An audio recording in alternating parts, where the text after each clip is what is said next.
Encore un match, encore une victoire pour les Golden State Warriors depuis l'arrivée fracassante de Jimmy Butler. Et comme on l'avait tous prédit au moment où les Dubs ont monté cet échange, pour le évidemment, Jimmy Butler, Stephen Curry et lui ne sont finalement que les lieutenants de la vraie superstar de l'équipe, Gary Payton II. Non mais plus sérieusement, ce groupe est métamorphosé, et cette rencontre en est la preuve parfaite. Ce n'est ni Steph Curry ni Jimmy Butler qui ont terminé meilleur marqueur lors de ce succès face à Portland, c'est bien GP2. Une performance couronnée par son record en carrière, 26 points, c'est amplement mérité, même si ça n'a rien d'un hasard. Bon, claquer 4 tirs primés en première mi-temps, c'était inattendu, mais pour ceux qui suivent, les Warriors depuis le trade, JP2 a clairement changé de dimension. Il est plus explosif, respire la santé, et honnêtement, on a l'impression que tout l'effectif de Steph à Guy Santos, en passant par Quinton Post, a été boosté par l'ajout de Jimmy Butler. Pour moi, c'est là que réside la vraie différence chez ces Warriors. Donc évidemment, avoir un gars comme Jimmy capable de lâcher des triples-doubles, comme il vient de le faire face aux Blazers, ou permettre à Steph de retrouver son meilleur niveau, c'est incroyable. Mais c'est surtout la montée en puissance de tous les autres joueurs du roster qui a transformé une équipe en difficulté en l'une des formations les plus chaudes et redoutables de la NBA actuellement. Arrêtons-nous un instant sur le cas de GP2, car comme je l'ai dit, c'est le résultat direct de son excellent niveau, de jeu récent et de son adéquation parfaite avec ce collectif. Prenez cette action. Par exemple, Jimmy attire la prise à 2 initiale, la balle circule jusqu'à Hield, et GP2 lit parfaitement le jeu pour attaquer l'espace dans l'axe, capter-le, cuire et finir avec son petit push-shot signature. Ou regardez cette autre séquence où tout part. Encore de Jimmy qui mobilise 2 défenseurs. Looney hérite du ballon et admirez la coupe de GP2 qui passe dans le dos de Camara pour conclure au cercle. C'est facile de regarder quelques clips ou de jeter un œil à ses stats et de se dire qu'il ne met que des paniers tout cuits sur des coupes. Mais c'est bien plus que ça. Il possède la palette technique d'un intérieur. Vous le verrez rentrer des push-shots, des bras roulés, et il a même sorti un spin move. Dos au panier face à Scoot Henderson, c'est peut-être pas le bagage technique le plus classique pour un joueur de sa taille, mais ça n'enlève rien à son talent, à sa rareté et à son efficacité redoutable, surtout dans le système des Warriors. Et parfois, il nous sort des dingueries comme ça. Il rate son dunk initial, mais parvient à claquer la balle dedans alors qu'il est en train de chuter. Ça demande un toucher et une dextérité pour lesquelles GP2 ne reçoit pas assez de louanges. Regardez juste la tête de Steph. Il sait à quel point c'est absurde.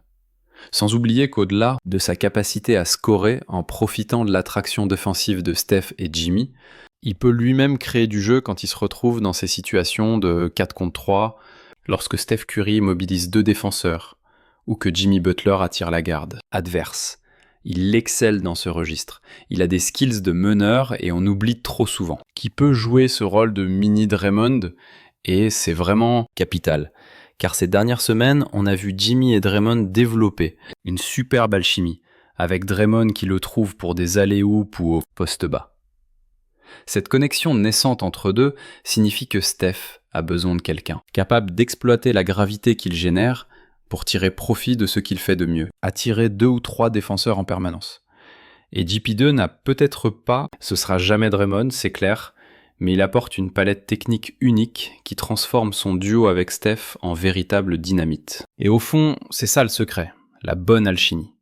On le sait tous très bien, quand Jimmy, Dre et Steph partagent le parquet, ça va faire des étincelles, c'est inévitable. Mais ils ne peuvent pas jouer 48 minutes ensemble. L'enjeu, c'est de trouver les rotations et les associations qui maximisent leur rendement tout en sublimant le niveau des autres. Les gars, quand le Big Three souffle, c'est là que tu prends un avantage décisif sur la concurrence. Le match contre Portland en est la preuve parfaite. On a vu Steph et Jimmy se relayer pour peser sur le jeu.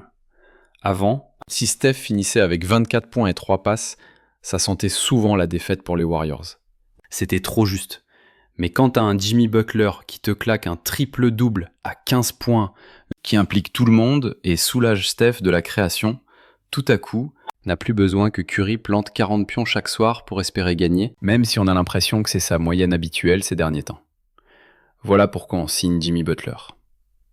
15 points, 10 rebonds, 10 passes, 3 interceptions et seulement une balle perdue, et même s'il n'a shooté qu'à 40%, sa capacité à provoquer des fautes et aller sur la ligne rend sa performance beaucoup plus efficace qu'on ne le pense au premier abord.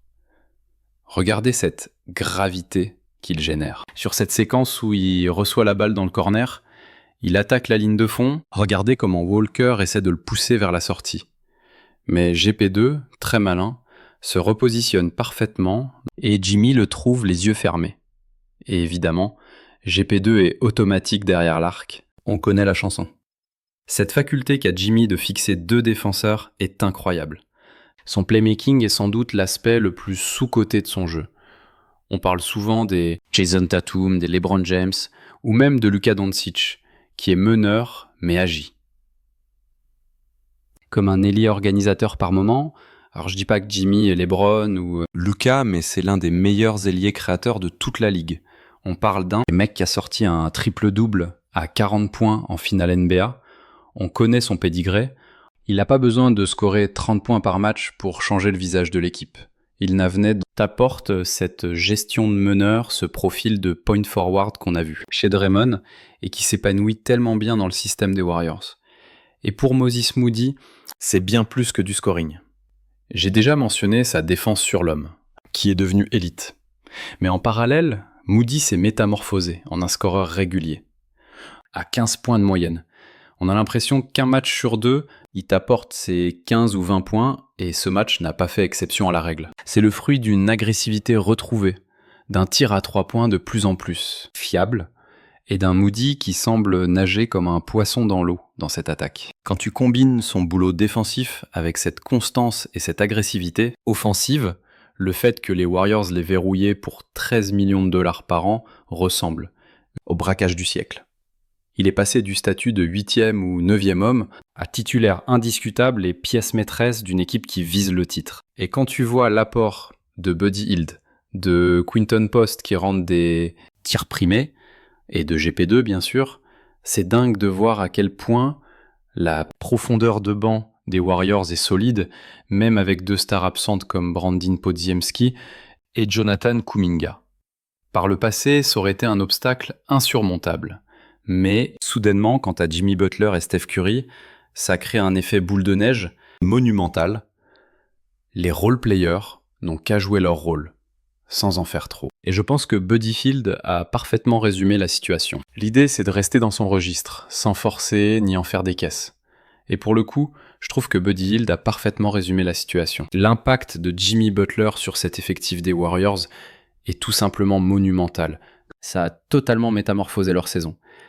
Mais il est grand temps qu'on ouvre les yeux sur ce que l'arrivée de Jimmy pourrait déclencher pour le jeu de Jonathan Kuminga. On a déjà vu comment il a tiré vers le haut des gars comme Pods, Moody et même Buddy Hield. Mais on n'a pas encore vu ce que ça va donner une fois associé à Kuminga sur le parquet. Ces deux-là partagent de vraies similarités dans leur style.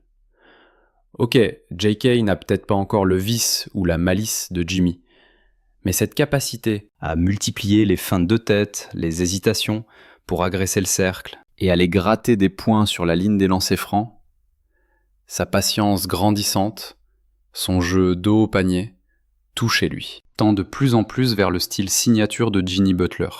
Et s'il a un mentor comme Jimmy pour lui apprendre les ficelles, comment forcer l'arbitre à siffler, comment devenir un vrai créateur de jeu et peser en défense, cette patience, tout ça, vous imaginez le bond de géant que ferait JK s'il absorbait ne serait-ce qu'une partie du mental d'acier de Butler pour l'ajouter à sa panoplie. C'est un facteur qu'on a à peine effleuré jusqu'ici. Vu comment les Warriors tournent en ce moment, n'oubliez pas qu'ils ont encore la carte Jonathan Kuminga dans leur manche, et je pense que la version ultime de ce joueur reste à découvrir. Bon, si vous êtes resté scotché jusqu'à la fin de cette vidéo et que vous kiffez ce genre d'analyse, pensez à vous abonner. Lâchez un petit pouce bleu, ça ferait super plaisir, mais le plus important, passez une excellente journée. Ciao l'équipe.